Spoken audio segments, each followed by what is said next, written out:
J'ai avec moi Romain Ferrand, directeur intégration et plateforme à la Grix. Bonjour Romain. Bonjour Fabien. Lors du rendez-vous TI de mai 2025, tu annonçais la première phase en production du projet API Libre Service. Avec le recul, plusieurs mois plus tard, quel bilan fais-tu de cette initiative? Un bilan très positif, c'est un vrai succès. Il y a plusieurs mois, quand on a annoncé la mise en production de la phase 1, effectivement, de 3 API faits par des CSS/CS, c'était un vrai succès. Ça a pris par surprise parce qu'effectivement, on a réussi à prendre des API créés, dont un en écriture, et de les mettre en production. Aujourd'hui, plusieurs mois plus tard, c'est un réel succès parce qu'on est rendu à 11 API, et dont 13 mises en production en réalité, parce que certains ont été mis plusieurs fois. Donc c'est en ce sens un réel succès parce que les chiffres paraissent pas gros, mais à l'arrivée, si on regarde bien, ça nous fait une moyenne de 1 API mis en production tous les 20 jours et un API sur 5 est un API d'écriture aujourd'hui. Donc c'est vraiment sur une très bonne lancée. On peut juste remercier la réactivité des CSS, CS et du réseau en général. Par rapport à ça, on peut voir effectivement cette collaboration a été très forte et de rendre le réseau autonome a été extrêmement productif par rapport à ça. Donc, effectivement, on peut considérer que c'est un gros succès, oui. Et justement, en plus des API, tu assumes maintenant la responsabilité des plateformes depuis très peu. Pourquoi ce regroupement avec l'intégration et qu'est-ce que ça change concrètement? Qu'est-ce que ça va changer?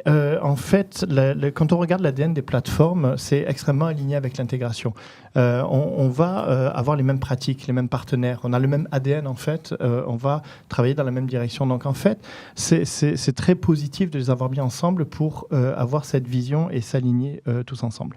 Effectivement, regrouper cette structure va permettre vraiment de réduire les délais de mise en production de plusieurs projets.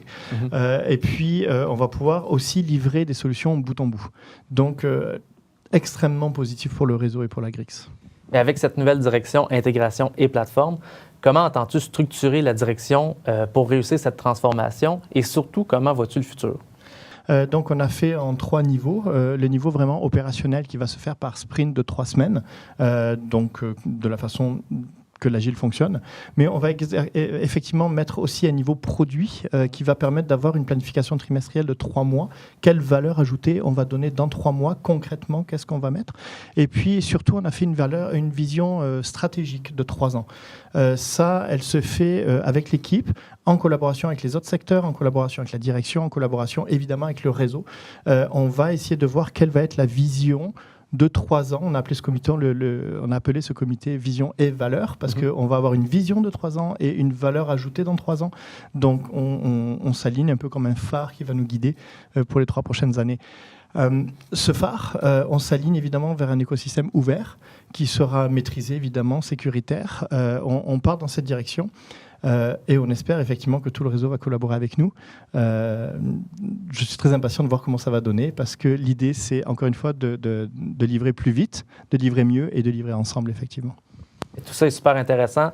Pour ceux qui sont intéressés, ta dernière présentation au rendez-vous TI de novembre est maintenant disponible sur la zone client. Je te remercie encore pour ta participation, Romain. Merci à toi, Fabien.